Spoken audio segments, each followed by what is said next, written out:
You ever find yourself staring at your phone, debating whether to text someone you already survived? You ever drive past the building of a job that broke your back, broke your spirit, but paid your bills, and for a split second, you miss it? That's not nostalgia. That's weakness trying to disguise itself as comfort. Let me break it to you straight. Comfort is a liar. I've been there. I've stood on the edge of hell, and I had two choices: run back to what nearly killed me or drag myself through the unknown. And you know what I chose? Pain, discipline, growth. Because I knew something that most people spend their whole lives denying: you don't grow by going back. People love to romanticize their past. Maybe he's changed. Maybe that job won't drain me this time. No, you're not remembering the truth. You're remembering a twisted version of it. You forgot the nights you cried. You forgot the mornings you couldn't get out of bed. You forgot how that place, that person, that situation reduced you. You forgot how long it took you to crawl out. But let me remind you, that old relationship, you begged for love and got excuses. You gave loyalty and got lies. And now you want to test those waters again. You think you're strong enough to handle it this time. That's not strength. That's your mind trying to drag you back into a cycle that nearly broke your soul. That old job, you think because the bills are stacking up, going back means survival. Survival is not life. You weren't living. You were dying in slow motion. Don't you dare sell your peace for a paycheck. Don't you dare trade your future for a familiar form of pain. You've done too much work. You've built too much from nothing. You earned your scars, and they don't come with a return policy. Going back is not a detour. It's self-sabotage. It's cowardice dressed in nostalgia. And I don't care how lonely, broke, or scared you feel, you never ever go backward. You don't negotiate with the past when the future is calling you to war. So next time your mind whispers, maybe I should reach out. Next time that job opening pops up again in your inbox, you look it dead in the eye and say, I don't go where I've already bled. I build, I break chains, I suffer forward. Because I am not who I was, I'm who I chose to become. You ever wonder why the past feels so damn tempting when life gets hard? Why your brain starts pulling up old names, old places, old habits when you're tired or afraid? That's not coincidence. That's your mind trying to escape the pressure of now by running back to what it already knows. That's survival instinct, not growth. That's weakness in disguise. See, the past wraps itself in warm memories, in moments that feel safer than this chaos you're trying to navigate right now. But let me tell you something, it's a trap, a well-lit, perfectly decorated trap. You think it's comfort, but it's confinement. It's your old prison with a fresh coat of paint. I've felt it. When you're out there grinding, pushing limits, and it feels like the world's closing in, your mind starts whispering, it was easier back then. Of course it was easier. You weren't growing. You were dying slowly in a place that didn't demand your greatness. That's what comfort does. It lowers your standards while inflating your pride. It convinces you that returning to what you escaped is smart. But it's not smart, it's soft, it's weak. The truth, that past version of you would kill to be where you are now, and you're thinking about going back. Don't ever forget, comfort is a liar and the past is its weapon. Nostalgia. That's the most dangerous drug out there, and nobody talks about it. It doesn't hit your bloodstream like alcohol or pills. It hits your memory. It creeps in quiet, shows you highlight reels of pain like it was pleasure. You start remembering smiles instead of fights. You remember laughs, not the nights you were sitting in your car screaming into the steering wheel. That's how it works. Nostalgia rewrites history to make weakness feel like home. Your mind's a master editor. It cuts out the trauma, leaves in the temporary highs, and sells you a story that makes you think, maybe it wasn't that bad now. It was bad. You left for a reason. You escaped for a reason.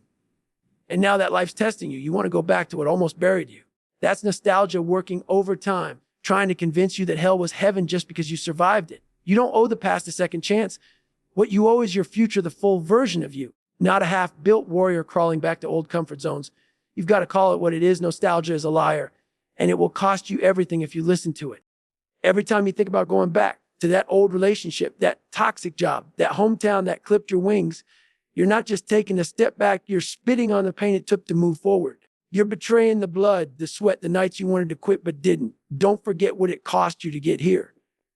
Don't forget who you had to become just to survive it. Going back isn't just a decision, it's a straight-up betrayal of your progress. People talk about loyalty. Be loyal to your growth. Be loyal to your healing. You spent months, maybe years, trying to build discipline, get your mind right, get out of survival mode. And now because you're tired or lonely or uncertain, you're thinking about reopening doors you fought to close. You're not confused. You're scared. And fear will always tell you to crawl backward because it knows that forward is where transformation lies. Let me be real with you. The path forward is brutal. It doesn't hold your hand. It breaks you so you can rebuild stronger. But if you run back to your past every time it gets hard, you'll stay trapped in a loop of almost becoming great. You'll stay average. And average is the enemy, and progress demands a price. And part of that price is this: you don't go back ever. You don't grow where you almost died. Let that sink in. You don't evolve in the places that drained your soul, broke your spirit, or made you question your worth. Those environments weren't built for your rise. They were designed to keep you small. But the crazy thing is, when you've been in pain long enough, you start calling it home. You get so used to surviving that you forget what it feels like to live. That old relationship that made you beg for the bare minimum. That job that crushed your drive but paid just enough to keep you numb. That town that applauded mediocrity and shamed ambition. You think you're going to go back there and somehow thrive now. No, you bleed there. You suffered there. You broke there. Those places became graves for parts of you that had to bury just to keep going. So what the hell makes you think that going back is going to lead to growth? That's not a comeback story. That's self-destruction on repeat. Growth doesn't happen in familiar pain. It happens when you plant yourself in unfamiliar territory where no one's clapping, no one's saving you, and every step forward feels like it might break you, but it doesn't. That's where you grow. That's where you find out what you're made of. You already left those places because they couldn't handle the weight of who you were becoming. So going back, that's not evolution. That's regression. That's shrinking to fit into spaces that couldn't contain your fire the first time around. Stay out of the places where your potential went to die. Burn the map. Familiar pain is still pain. Don't get it twisted. Just because you felt it before doesn't mean it's safe. That's the trap most people fall into. They start confusing what's predictable with what's right. You start saying things like, at least I know what I'm dealing with. That's loser talk. That's you choosing slow death over uncertain growth. Just because you can tolerate something doesn't mean you should. High pain tolerance doesn't make you strong. Just means you've gotten good at surviving in dysfunction. That's not strength. That's conditioning. And you were not born to be conditioned by pain. You were born to dominate it. You've already sat in that storm once. You already know how it feels to be drained, to be disrespected, to walk around with a smile while you're dying inside. And now you're telling yourself, maybe I can handle it better this time. No, that's your fear speaking fluently. That's your doubt giving a motivational speech. The pain didn't change. You just forgot how bad it was because your current situation is stretching you. And when we get stretched, our instincts tell us to go back to what's familiar, even if that familiarity is toxic as hell. Don't you dare call that strength. That's survival. That's autopilot. That's a version of you who hasn't yet tasted what it means to live with purpose. Familiar pain is not comfort. It's just pain you stopped resisting. And if you go back to it now, you're not being brave. You're being broken in reverse. Stay out of that loop. Keep walking through the fire. Scars don't come with a return policy. You earned them. You paid for them with sleepless nights, with tears no one saw, with silence when you wanted to scream. You walked through the fire and didn't tap out. So now, what you're thinking about going back, thinking about revisiting the same hell that gave you those scars in the first place, that's not strength. That's disrespect. Disrespect to your own grind. Disrespect to the version of you who didn't quit when everything said you should. You think those scars are just there to remind you of pain. No. They're reminders of victory. They said, I made it out. They're proof that you don't belong in that place anymore. But when you start craving the old job, the old town, that old relationship that damn near crushed you, that's you forgetting the war it took to leave. You're looking at your past like it's a safety net, but that net was full of holes. And now you want to jump back and like, it'll catch you this time. Hell no, that chapter's closed. Your scars aren't an invitation to go back. They're a warning, do not return to the battlefield you already conquered. You don't ask for refunds on pain. You cash it in for wisdom, for discipline, for resilience. But if you go back now, all those scars turn into fresh wounds. And trust me, bleeding out twice in the same place, that's a choice, not an accident. Comfort kills dreams. Straight up, it doesn't choke them out instantly. It strangles them slow like a silent assassin. You don't even notice it at first. You're working that job you hate, but it's secure. You're with someone who doesn't challenge you, but at least you're not alone. You're living in the same town that never believed in you, but hey, it's familiar. That's how it starts. You trade growth for convenience. You trade purpose for predictability. And before you know it, you're not living. You're just existing in a padded cell called good enough. That's what comfort does. It gives you just enough pleasure to keep you numb and just enough distraction to keep you from chasing something real. And the scary part, most people will spend their whole lives in that state and call it success. They'll defend their misery because it comes with benefits and paid time off. They'll stay in relationships that shrink them because the loneliness they might feel sounds scarier than the slow death they're already in. You want to be great? You want to evolve?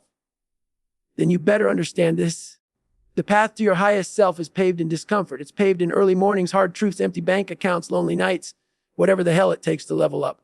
That old job, that old life, that old identity, it was a cage dressed up like a throne. And the second you start missing it, the second you start fantasizing about going back, you better check yourself. That's not nostalgia. That's your dreams being assassinated by your fear of the unknown. Stay uncomfortable. Stay sharp. Because the moment you let comfort take over, your mission dies. Fear disguises itself as logic. That's how it survives. It doesn't show up screaming in your face. It shows up in your voice, calm and reasonable, saying things like, maybe this isn't the right time, or at least you know what to expect if you go back, or it's probably safer to stick with what you know. That's not wisdom. That's fear dressed in a damn suit, trying to talk you out of your potential. I've heard that voice. Everyone has. It's the voice that shows up when you're about to break through, when you're about to do something your old self couldn't handle. That's when fear comes in, not to stop you, but to negotiate with you. It'll give you just enough doubt to pull you off track. It'll whisper, that relationship might have gotten better. Maybe she's changed. Maybe he finally gets it. Or that job wasn't that bad. At least it was stable. Listen to me, fear doesn't care about your stability. It cares about your stagnation. It wants you right where you are. Safe, small, predictable. But you can't build a legacy off logic infected by fear. Greatness never made sense. Running ultra marathons on broken legs doesn't make sense. Waking up at 4 a.m. to chase a dream no one else believes in doesn't make sense. You think I got where I am by listening to the logical voice in my head? Hell no. I shut that voice down. I replaced it with the voice of discipline, of suffering, of forward movement, no matter how scared I was. Fear will always try to convince you that going back is smart, that turning around is survival. But what it really wants is for you to settle. It wants you to forget who the hell you are. You don't need logic when you've got purpose. You don't need safety when you've got a mission. Fear only wins when you let it sound like wisdom. Don't fall for it. Forward is there's no growth in reverse. You ever watch someone run a race and then turn around halfway through to run back to the starting line? Nobody wins that race. Nobody gets a medal for retreating. Life is exactly the same. You can't build strength by stepping backwards. You can't build a legacy by revisiting old failures or toxic comfort zones. The only way to get stronger, tougher, and the more discipline is to move forward through the pain, through the fear, through the uncertainty. Suffering forward means you're facing every challenge head on, even when it feels impossible. It means you grind that's unfamiliar, that stretches you beyond what you thought you could do. That's where transformation happens. But if you turn around, you're just recycling the same pain, be in the same disappointments, the same old story. And trust me, the pain you know won't teach you anything new. It'll just keep you stuck, spinning your wheels in the mud. You've already paid a heavy price to leave your old life behind. You did the hard work to escape the toxicity, the stagnation, the safety net that was slowly suffocating you. So don't waste all that sacrifice by going back. That's not courteous. It's easier to run back to what's familiar. But you're not here for easy. You're here to suffer forward, to push past every limit, to prove to yourself that you can survive, that you can thrive, that you can conquer what's next. Forward is the only way. You either suffer forward or you suffer in place. There's another option. So get up, move, and never look back. You are not who you were, not even close. That person, the one stuck in that toxic relationship, that dead-end job, that small town that never saw your worth, that person is gone, buried under layers of pain, grit, and relentless determination. You fought tooth and nail to shed that old skin, to break the chains that held you down. So why the hell would you want to crawl back into a cage you busted yourself out of? That's not growth. That's regression. It's turning your back on everything you sacrificed to become stronger, tougher, better. You've been tested. You've been broken. You've been pushed to limits most people won't ever come close to. And you not just survived, you leveled up. The past is just a memory now, a faint echo that tries to pull you back when the road gets rough. But you've got to stay hard. You've got to keep moving. Because who you are today demands more than old struggles and familiar pain. You are the sum of every battle you fought, every scar you earned, every morning you refused to quit. Don't dishonor your evolution by revisiting the old version of yourself. That chapter's closed. You don't rewind a movie halfway, though. You keep watching until the credits roll, until you reach the damn finish line. You owe it to yourself to keep pushing, keep grinding, keep climbing. Because the only thing standing between you and the next level is the decision to never go back. Not to old relationships, not to old jobs, not to old towns. You are a new creation, forgetting fire built for war, and war doesn't fight backwards.